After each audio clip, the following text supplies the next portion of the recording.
Right, so you've just bought your first DSLR mirrorless camera and you've been shooting for about a year or so, yeah? And I know what you're thinking. Here we go, I can earn a couple of quid here. But first, you need some clients. So let's get some clients.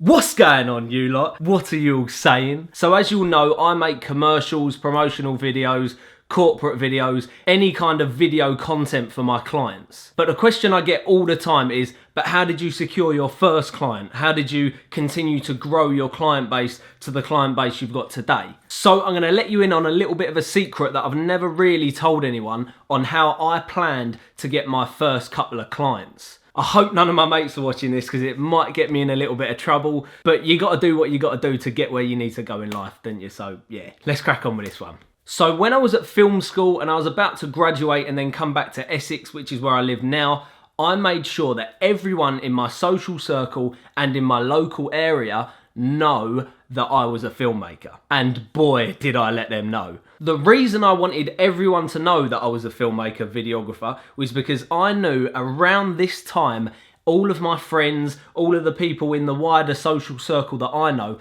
were going into London, getting their jobs, getting their kind of typical banking jobs, insurance jobs, recruitment jobs, whatever kind of typical jobs everyone gets nowadays in Essex, London, the area I'm from. And I knew that eventually the bosses that they work for were going to say, hold on a sec, it's 2017, we need some video production content. And therefore, because I've absolutely drilled into these people in my social circle that I'm the guy to go to for video, they were going to stand up to their bosses and go, oh, I know someone you need to use. Actually, I don't know someone you need to use, I know someone you have to use. This is the guy to go to, because I've been drilling it into their head that I am the guy to go to, right? The second people heard words like video, videography, filmmaking, I wanted people to represent me and my service with that word. So therefore, I kind of created a brand for myself as James the Videographer. So I wanted people to really represent me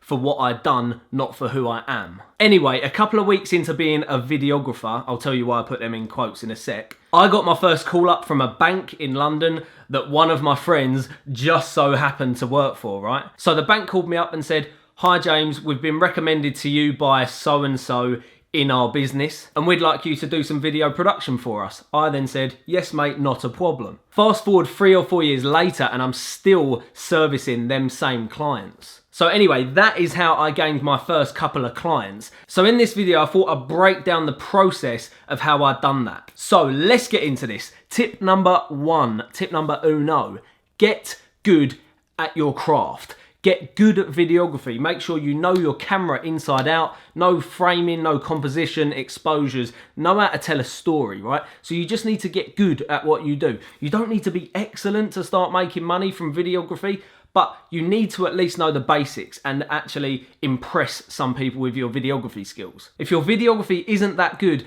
people aren't going to want your non-professional looking videos to represent their brand. Companies want their brands represented in the most professional and stylistic way possible, because that is essentially delivering the quality of their brand. So get out there, shoot as much as you possibly can, edit as much as you possibly can, offer free work out to friends, families, businesses that you know of, or just businesses in your local area to get your portfolio up. Just develop your skills as much as you can. So that's it. Tip number 1, get good. Tip number 2, make a brand for yourself, for your business, for your service. This is all about letting people know who you are and what you do. Get yourself out to social events and give out tons of business cards. Throw them in the air like Ricky Rose, like they're a couple of cash cows. I used to leave them on the tube as I was going on the train into London, no matter where I was going, a meeting, going out with friends. I used to leave my business cards everywhere. I wanted everyone to know my brand, my logo. I wanted to ingrain that in people's minds. On your social media pages, brand yourself as what you are. So videographer, this is where I come back to that videographer point. Even if you aren't technically a videographer at this point, you need to be branding yourself as one so people know what you are and your services. I branded myself as a videographer before I was even really making money out of videography, because that gave me the foundation and the authenticity to start going out to clients and saying, look, this is my services, this is what I can offer. So basically I faked it until I made it, even though my skills were kind of already there before I was a videographer. Remember, social media is your portfolio. You need to be posting Instagram, Facebook, Twitter, YouTube, every single outlet that you can. Get work on there. Let people know about what you do. You really want to engrave in everyone's minds about who you are and what you do. Tip number 3. Now we're going to elaborate on that social media part. Treat your Instagram as your portfolio. You need to only be posting things that represent your brand and what you do. So things like your shoots, your services, behind the scenes, traveling to shoots, locations, anything that represents what you do and who you are as a business and a service. Don't be posting pictures of you and the boys out on the boozer at the weekend, sugar-upting. Don't be doing that, because that is just going to devalue your brand and your business. No one's going to want to work with a boozy geezer who's out on the piss every weekend. They want to work with people who are passionate about what they do and their service. So by constantly posting your kind of craft content, this is just reinforcing in all of these brands' minds about how passionate and how professional you are about what you do. Because you are a brand, you are a service. So don't be posting dodgy pictures of you and the boys. Just stick to your craft and your business and your passions, right?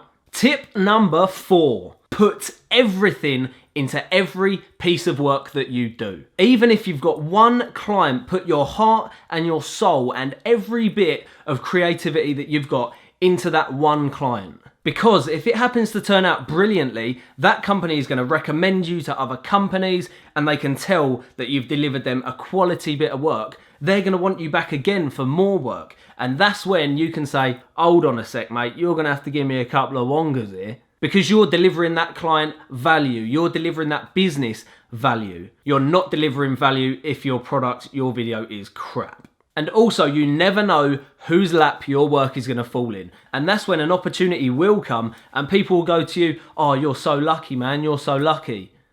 But you were the one who put that hard work in to allow you to get that opportunity, yeah? Someone might see that work and be absolutely blown away, and then they'll give you the call up, hello mate, I want a video. Not a problem. Yeah, you see, do you understand where I'm getting at? So people, that is how I managed to get my first couple of clients. I hope this video helped you out. So go out there, build a brand for yourself and start making quality content. Don't be making crap content. We want to keep this industry nice and strong with quality creators, quality videographers and filmmakers. So yeah, get out there and do it, people. Anyway, I hope you like that one. There's a little bit more of a serious video of mine, but yeah, man. I want you lot to post in the comments how you got your first jobs and what they were, and we can all chip in and hopefully everyone can get more information in the comments, because that's just one aspect of doing it. That's just the way I've done it, all right? I want to find out how you lot do it. Thanks for watching, people. Later on.